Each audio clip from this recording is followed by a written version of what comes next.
Salam buat kita semua. Di sini saya yang bernama Pak Taswaid akan menjelaskan hasil laporan bacaan saya. Yang pertama, tulisan-tulisan Yohanes. Injil Yohanes. Yohanes menggambarkan hidup Yesus dari permulaan sampai penyaliban dan kebangkitannya seperti yang dilakukan oleh Injil-Injil sinoptis. Menurut sinoptis, mengikut pola Markus, Yesus pergi ke Yerusalem hanya sekali, yaitu pada akhir pelayanannya. Sedangkan menurut Yohanes, ia pergi ke sana dalam 4 kesempatan, yaitu 3 kali pada hari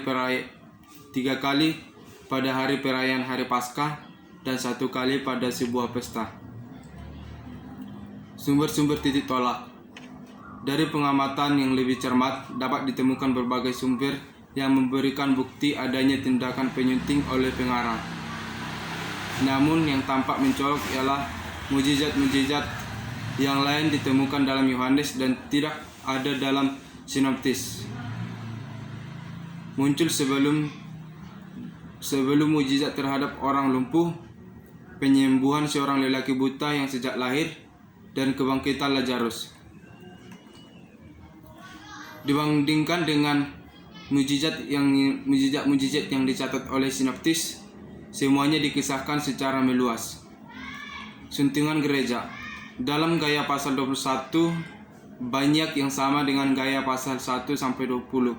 Dengan kata lain, gayanya bukanlah ciri khas si pengarang pasal 1-20, melainkan lebih merupakan gaya sebuah kalangan atau aliran yang juga kita temukan dalam surat-surat Yohanes.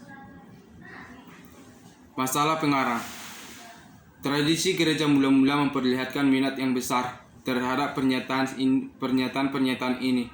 Dalam kanon Muratoria, menurut kanon itu, Yohanes diminta oleh rekan-rekan muridnya untuk menuliskan kenangan-kenangannya.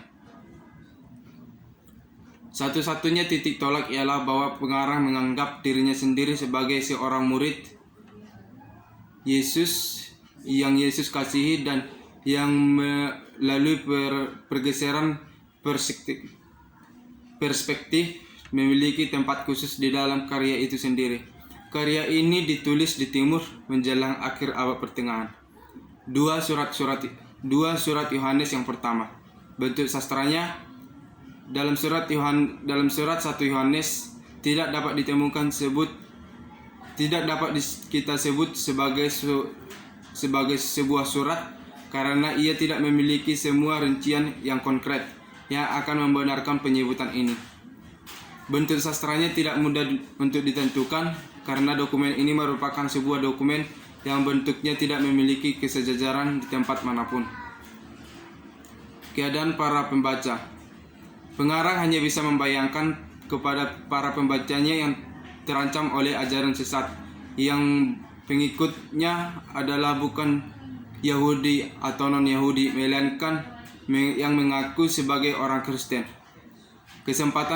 Kesatuan dokumen. Dalam pernyataan-pernyataan si pengarang, kita susah membagi-bagi dokumennya dalam suatu bagian-bagian, sehingga kita hanya bisa mencatat perubahan-perubahannya, meskipun tidak secara ketat sekali antara nas-nas didaktis dan paranetis. Kedudukan para teologis. Dalam dokumen ini, pengarang tampak bergabung dalam kelompok yang menggabungkan pandangan Yohanes ke dalam tradisi gereja, sementara Yohanes tertarik dalam alternatif antara iman atau ajaran sesat. Peran si pengarang. Dalam hal ini si pengarang dalam konfrontasi dengan satu gnostikisme Kristen ialah mempertahankan gereja dalam pengakuan iman yang benar, pengakuan yang dirumuskan secara tradisional, pengarang dan waktu serta penyusunannya. Dalam dokumen ini si pengarang meneruskan tradisi Yohanes, tetapi ia pun memberi suatu kesatuan gereja seperti yang terjadi dalam redaksi gereja. Karya ini berasal dari timur dan ditulis sekitar peralihan abad pertama. Koman Johanneum. Dalam sejumlah nas salinan dan naskah-naskah Latin purba ada sebuah penambahan pada pasal 5 ayat 7 sampai 8 yang mengandung sebuah penafsiran trinitis terhadap nas itu.